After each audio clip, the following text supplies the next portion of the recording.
Enough. When a waiter at an Italian restaurant asks me to tell him or her to stop cranking the cheese over my food when it's enough, I struggle with when to say when. I'm positive that it's a scientific and medical fact that I am missing the "that's enough cheese" receptors in my brain. There can never be enough cheese on my food. In my life, though, I have been on all sides of the question pertaining to food. Have you had enough? I've been the kind of hungry where a single roll of Smarties candy and half of a Snickers bar for the whole day was not enough. And I have been on the Proverbs 25:16 end. If you find honey, eat just enough. Too much of it and you will vomit. But what does enough mean when speaking of spiritual matters and our relationship with God? Two strong focuses of enough in the Bible have to do with quantity and faith, and a command Jesus gives his disciples. In Exodus, the Israelites were wandering in the desert, wondering what they were going to do for food. God heard them and said to Moses, "I will rain down bread from heaven for you. The people are to go out each day and gather enough for that day. In this way, I will test them and see whether they will follow my instructions." Exodus 16:4. God provided what the Israelites needed each day. He didn't send them manna in bulk or freeze-dried or just once.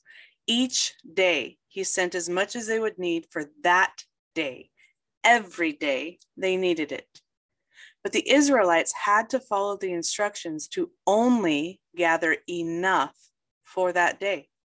If they tried to hoard it for the next day, it would be filled with maggots and smell horrible. How many times have we not followed God's instructions, doubting he would do what he said he would do? How many times have we tried to hoard the blessing of God for ourselves instead of using it enough for what God intended it? God's time is always perfect, but we often cannot see his timing because we're too distracted, fearful, or simply greedy. But when we follow God's instructions, when we utilize the blessing he's given us, we see miracles that we would have missed. Consider when Jesus fed the 5,000 from 5 loaves and 2 fish. Though they did not really understand or even believe that they'd be able to feed so many with so little, the disciples followed Jesus' instructions. Because they did, they were able to not only see a miracle, but participate in a miracle. John 6:12 says, "When they had all had enough to eat, he said to his disciples, 'Gather the pieces that are left over. Let nothing be wasted.'"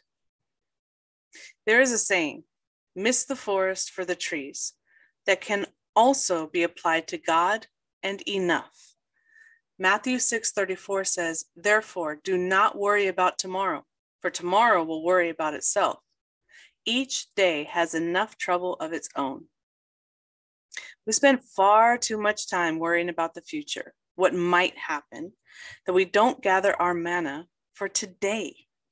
God equips us with everything we need for today, including our daily bread.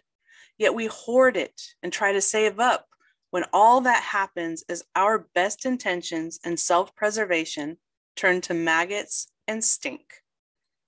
I know it's hard. There's always so much to worry about. But we have a manual, the Bible, to help us navigate how to trust God.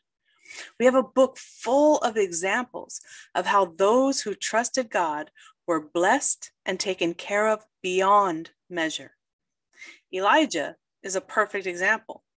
He is one of the strongest prophets in the Old Testament, a total beast who absolutely knew that he worshiped the one true God, who was even more of a beast than Elijah was. But Elijah got tired. Elijah took his eyes off of God for a moment, and he became weak. 1 Kings 19, verse 3-5 says, "Elijah was afraid and ran for his life. When he came to Beersheba in Judah, he left his servant there, while he himself went a day's journey into the wilderness. He came to a broom bush, sat down under it, and prayed that he might die. I have had enough, Lord, he said. Take my life. I am no better than my ancestors. Then he lay down under the bush and fell asleep. Elijah was scared and tired, but even in the midst of his human weakness, he had been obedient enough and faithful enough to instinctually go to God in prayer, even though he prayed to die, and then fall asleep. Now that is trust. He knew God would take care of him. And even weakness, praying for death, he slept peacefully, knowing God was there and God was in control. We need to trust God and follow his instructions because he will always provide enough. Enough is a determiner, meaning as much or as many as required. God always gives enough. But how much do we give? Do we give enough? Do we give as much or as many as required? That can mean many different things, many different ways, many different times.